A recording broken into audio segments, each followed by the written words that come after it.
ప్రభువైన యేసుక్రీస్తు నామమున మీ అందరికీ వందనాలు. అందరూ బాగున్నారు కదా? క్రిస్మస్ హడావిడిలో ఉన్నారు. ఎంతవరకు వచ్చినాయి మీ పనులు? డెకరేషన్లు, అలాగే కొత్త బట్టలు, షాపింగ్స్, తర్వాత పిండి వంటలు ప్రిపేర్ చేసుకోవటం, క్రిస్మస్ రోజున ఎవరిని గెస్టులుగా పిలుచుకున్నా, చుట్టాల దగ్గరికి ఏ చుట్టాలు పిలుద్దాం, ఫ్రెండ్స్ని పిలుద్దామా, ఎంతో అన్నీ కూడా హడావిడి గజిబిజిగా ఉంటుంది. అలాగే ఓ పక్క హ్యాపీనెస్ ఉంటుంది, ఓ పక్క డబ్బులు గుర్తొచ్చేపాటికి కొంచెం బాధ ఉంటుంది.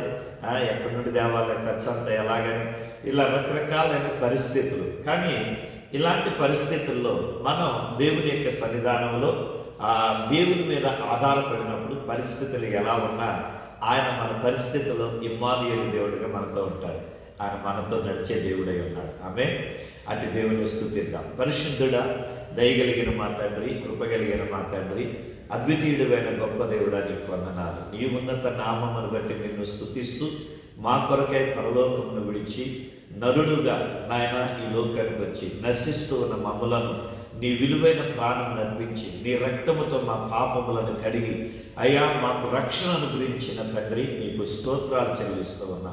అయ్యా నీ ప్రేమకై, నీ జాలికై, నీ కనికరముకై, నీ దయకై వందనాలు. అయ్యా ఈ క్రిస్మస్ మాసములో అయ్యా నిన్ను ఆరాధించే భాగ్యాన్ని మాకు ప్రసాదించండి. నాకు ఇచ్చిన ధన్యతకు వందనాలు, మా బిడ్డలకు ఇచ్చిన ధన్యతకు వందనాలు. ఈ యూట్యూబ్ ఛానల్ ద్వారా ఎంతమంది బిడ్డలు ఈ మాటలు వింటూ ఉన్నారో వారందరినీ కూడా ప్రభువా అయ్యా నీ సంపూర్ణమైన ఆనంద సంతోషాలతో నింపమని అడుగుచు క్రీస్తు పెట్ట విశ్వాసముతో పొందియున్నాము తండ్రి. ఆమేన్. ప్రియమైనటువంటి దేవుని సంగమా, మన గత వారం మరి క్రిస్మస్ యొక్క మొదటి రాకడలో ఆనవాళ్ళను చూచి మరి వారు ప్రభువుని సమీపించి ప్రభువుని ఆరాధించారు అని గొల్లలు వారికి ఇచ్చిన ఆధారంతో వెళ్ళారు. అలాగే జ్ఞానులు వారి యొక్క ఆధారంతో వెళ్ళారు. అలాగే మరి చాలామంది ప్రవక్తలైనటువంటి వారు కూడా అలాగే సిమియోను ఆయనకి ఇచ్చిన ఆనవాళ్ళను బట్టి దేవుని స్తుతించాడు. అలాగే ప్రవక్తలు చెప్పిన ప్రవచనాలు మన ఎదుట ఉన్నాయి. మరి ప్రవక్తలు చెప్పిన ప్రవచనాలే కాకుండా ప్రభువైన యేసుక్రీస్తు వారు ఆయన రాకడ, రెండవ రాకడ ఎలా ఉంటుంది అనేది అనేకమైన ఆనవాళ్ళు, సూచనలు మనకి ఇచ్చాడు. మరి ఇలాంటి సూచనలను చూచిన మనం ఆనవాళ్ళు చూస్తూ మనం ప్రభువుని సమీపిస్తున్నామా, ప్రభువుని ఆరాధిస్తున్నామా అనే మాటని మనం ధ్యానం చేస్తూ అందులో మొదటి మాటగా లూకా సువార్త 9వ అధ్యాయంలో 52 నుంచి 56 వచనాలు చదువుకున్నాం. అక్కడ మనం చూసిన మాట ఏంటంటే వారు చేర్చుకొనలేదు అనే మాట వ్రాయబడి ఉన్నది. అంటే ఈ దినాల్లో క్రీస్తుని ఆరాధిస్తూ ఉన్నామని మనం క్రైస్తవులంగా, అనగా క్రైస్తవుడు అంటే ఎవరు? క్రీస్తుని ఆరాధించేవాడు, క్రీస్తుని కలిగినవాడు, క్రీస్తుని వెంబడించేవాడు క్రైస్తవుడు. కనుక పేరుకి క్రైస్తవులుగా ఉన్నాం, కానీ మనం ఆయన ఆరాధించట్లా, ఆయన్ని వెంబడించలేకపోతున్నా, ఆయనని మహిమపరచలేకపోతున్నా, ఆయనకి సాక్షులుగా ఉండలేకపోతూ ఉన్నాము అని మరి మనం కూడా నేర్చుకోవాల్సిన వారమై ఉన్నాం. కాబట్టి మరి క్రైస్తవులైనటువంటి వారు క్రీస్తుని చేర్చుకున్నారా అనేది మనం గమనించాలి. ఇక అందులో రెండో పాయింట్ మనం నేర్చుకున్నాం. రెండో పాయింట్ ఏంటి అని అంటే, మరి ఆ దినాల్లో శాస్త్రులు, పరిశీలు, యూదులు ధర్మశాస్త్రాన్ని ఎరిగినటువంటి వారు వారికి ఇవ్వబడిన సూచన బట్టి వారు ప్రభువుని చేర్చుకోలేకపోయారు. అలాగే రెండవది లూకా సువార్త 11వ అధ్యాయం 54వ వచనం చదువుతూ ఉన్నా. లూకా సువార్త 11వ అధ్యాయం 54వ వచనం, 53, 54 కలిసి చదువుతూ ఉన్నా. ఆయన అక్కడ నుండి వెళ్ళినప్పుడు శాస్త్రులను, పరిసయ్యులను ఆయన మీద నిండా పగబట్టి ఆయన మీద నేరము మోపవలెనని ఉండి ఆయన నోట నుండి వచ్చు ఏ మాటనైనా పట్టుకొనుటకు పొంచి వెదకుచు చాలా సంగతులను గురించి ఆయనను మాటలాడింపసాగిరి. దేవుడి మాటని మన వినికిడిలో దీవించునుగాక. ఆమేన్. ప్రియమైనటువంటి దేవుని సంగమా, ఇక రెండో మాట ఇక్కడ ఏంటంటే పగ. ఒకటి చేర్చుకోలేదు, రెండోది ఏం చేశారు? ఆయన మీద పగ ఉందంట, పగబట్టారంట. ఎలాంటి పగ అంటే ఇక్కడ నిండా పగబట్టి అని ఉంది. అంటే బాగా అధికమైనటువంటి కోపంతో ఉన్నారు, పగతో ఉన్నారు. ఎవరు వీళ్ళు అనంటే దేవునిని ఎరగనటువంటి వారు, అంటే దేవుని ధర్మశాస్త్రాన్ని బోధించేవారు, ఆ దేవుడు ధర్మశాస్త్రాన్ని ఎరిగినటువంటి వారు, శాస్త్రులైనటువంటి వారు, పరిచయులైనటువంటి వారు, వారు దేవుని గురించి ఎరిగి మెస్సయ్య కొరకు ఎదురు చూస్తున్నారు వీరు. మరి మెస్సయ్య కొరకు కనిపెడుతూ ఉన్నటువంటి వీరే ఆ మెస్సయ్య వచ్చినప్పుడు ఆ ప్రవక్తలు చెప్పిన ప్రవచనాలకి ఆధారమైనటువంటి యేసయ్యని కనుగొని ఆయన ఆరాధించాలి. కానీ వారు ఏం చేశారంట, ఆయన మీద పగబట్టారు. పగబట్టి ఏం చేశారు, ఆయన మాట్లాడే మాటలను ఆయన అధికంగా మాట్లాడేలాగా చేస్తూ, ఆయన మాటల్లో ఏ దోషాన్ని పట్టుకున్నా, ఆయన మీద ఏ విధంగా నింద మోపుదా, ఆయనని ఏ విధంగా గాయపరుచుదా, ఆయన ఏ విధంగా హింసించుదా అని ఎదురు చూస్తూ ఉన్నారంట. ప్రియమైనటువంటి సంగమా, ఈ క్రిస్మస్ దినాలలో మనం నేర్చుకునే మరి ఒక మాట మన జీవితంలో కూడా ఇదే రీతిగా జరుగుతూ ఉంది. మనం క్రీస్తుని కలిగి ఉండి కూడా క్రీస్తు ఇచ్చిన ఆనవాళ్ళను బట్టి అయ్యో మరి యుద్ధాలు జరుగుతున్నాయి కదా, మరి అలాగే అక్రమం పెరిగిపోతుంది కదా, యేసయ్య చెప్పారు ప్రేమ చల్లారిపోద్దని. మరి ఆ ప్రేమ చల్లారిపోవటానికి కారణం మనలో ఉన్న కోపమే కదా, మనలో ఉన్న పగే కదా, ద్వేషమే కదా, మనలో ఉన్న అసూయే కదా. మరి వీటిని చంపివేసుకొని ఆ ప్రేమను కాపాడుకుంటూ ఆయన ప్రేమను మనం పొందుతూ ఆయన మార్గంలో మనం కొనసాగాలి కదా అనే ఆలోచన ప్రస్తుత దినాలలో క్రైస్తవుల్లో కనిపించట్లేదు. అంత మాత్రమే కాదు, వారు క్రిస్మస్ అంటే మంచి ఆడంబరంగా డెకరేషన్ చేస్తూ ఉన్నారు, ఆడంబరంగా వారి యొక్క వస్త్ర అలంకరణలు ఉంటున్నాయి, ఆడంబరంగా పిండి వంటలు చేసుకుంటూ ఉన్నారు, భోజన పదార్థాలు డెలిషియస్ ఫుడ్, శ్రేష్టమైన ఆహారాన్ని ప్రిపేర్ చేసుకొని అనుభవిస్తూ ఉన్నారు. ఇవన్నీ చేస్తూ ఉన్నారే కానీ మరి వారి యొక్క జీవితంలో కానీ వారి కుటుంబంలో కానీ ప్రభు కనిపిస్తున్నాడంటే ప్రభు అనేది కనిపించట్లా. అక్కడ ఏం కనపడుతుందంటే ప్రజల హృదయాల్లో పగ అనేది కనపడతా ఉంది. పగతో వారు జీవిస్తూ ఉన్నారు, పగతో రగిలిపోతూ ఉన్నారు. ఎవరు ఏం మాట్లాడితే వాళ్ళలో తప్పుని ఎంచుదామా అని ఏ కుటుంబం కా కుటుంబం అలాగే ఉంది.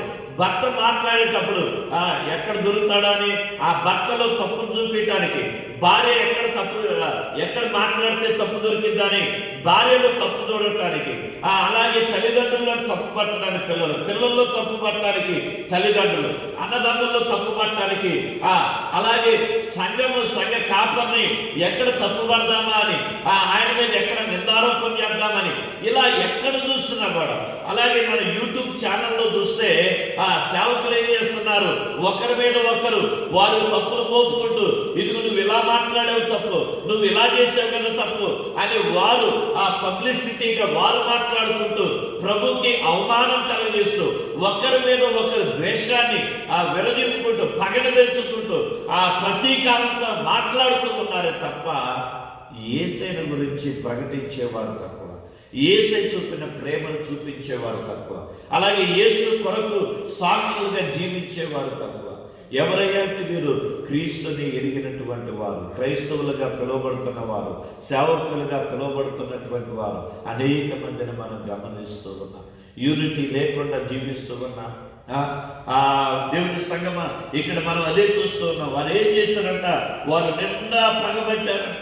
యేసయ్య వారికి మంచి మాటలు బోధించి, యేసయ్య ఇదిగో వారి కొరకై అనేకమైన విషయాలు తెలియజేస్తూ, అయ్యా మీ తప్పిదాలు మారుకొని దేవుని రాజ్యం గురించి సిద్ధపడండి ఆ పరలోకపు నీతిని గురించి ప్రకటించి ఆయన వెళుతూ ఉంటే వీరేం చేశారంట, ఆ నీతిని గురించి ప్రకటించే, ఆ పరిశుద్ధతను గురించి ప్రకటించే, ఆ పరలోక రాజ్యం గురించి ప్రకటించే యేసయ్యలో తప్పులు పడుతూ యేసయ్యని ఎక్కడ ఇబ్బంది పెడదామని చూస్తూ ఉన్నారు శాస్త్రులు, పరిచయులైనటువంటి వారు.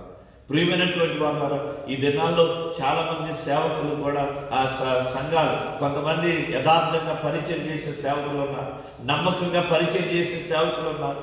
మరి అలాంటి సేవకుల విషయాల్లో ఇదిగో సంఘం ఏం చేస్తుందంటే వారి విషయంలో చాలా కఠినమైన నిర్ణయాలు తీసుకుంటూ వారి మీద నిందారోపణలు చేస్తూ వారి హృదయాలను గాయపరిచే విశ్వాసులు ఈ దినాల్లో ఉన్నారు.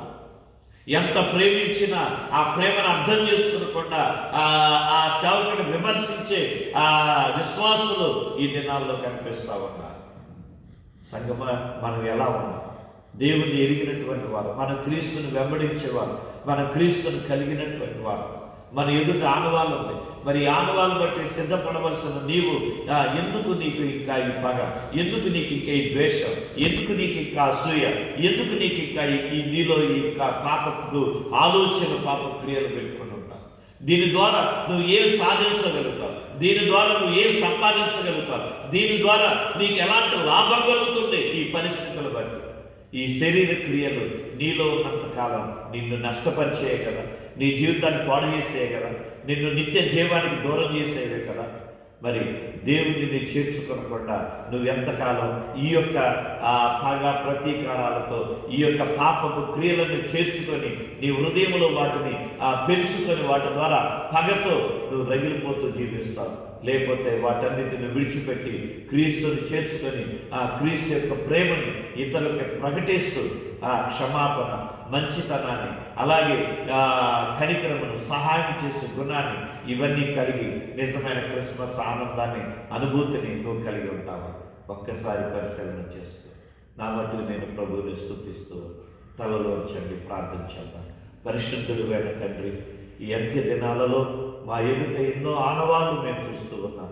వీటిని బట్టి నీకు సమీపంగా రావాల్సిన మేము ఇంకా మా శరీర క్రియలను బట్టి అయ్యా మీకు సమీపంగా వచ్చి నిన్ను ఆరాధించలేక అయ్యా మేము దూరంగా జీవిస్తూ ఉన్నాం. అయ్యా దూరమైన మా బిడ్డలందరినీ, అయ్యా దూరమైన ప్రతి క్రైస్తవుని, క్రైస్తవురాలను, అయ్యా దూరమైన సేవకులను, సేవకురాలను, అయ్యా మమ్ములను ప్రభా మరొక్కసారి నీకు అప్పగించుకుంటూ ఉండగా అయ్యా మా ఎదుట ఇచ్చిన అయ్యా నీ సూచనలు, నీ ఆనవాళ్ళను ప్రభా మేము అయ్యా గమనించి మమ్మల్ని సరిచేసుకొని నీ రాకడకు సిద్ధపడే కృప మాకును దయచేయమని, మా బిడ్డల ప్రతి అక్రతలు తీర్చి సమృద్ధితో నింపి, ఆరోగ్యాలతో నింపి అయ్యా నీ రాకడకు ఆయత్తపరచమని, నిజమైన క్రిస్మస్ ఆనందాన్ని ఈ బిడ్డలకు దయచేయమని యేసు నామములో ప్రార్థిస్తున్నాను తండ్రి, ఆమేన్. తండ్రి, కుమార, పరిశుద్ధాత్మ త్రియేక దేవుని యొక్క సన్నిధి ఆయన రాకడ వరకు తోడయుండి నిజమైన క్రిస్మస్ ఆనందమును, సంతోషమును, సమాధానమును మీకు అనుగ్రహించి దీవించునుగాక. ఆమేన్. తండ్రి, కుమార, పరిశుద్ధాత్మ నామములో ఆయన కృపా దీవులు మనపై మెండుగా ఉండునుగాక. ఆమేన్. మీ అందరికీ కూడా క్రిస్మస్ శుభాలు. దేవుడు మిమ్మల్ని దీవించునుగాక.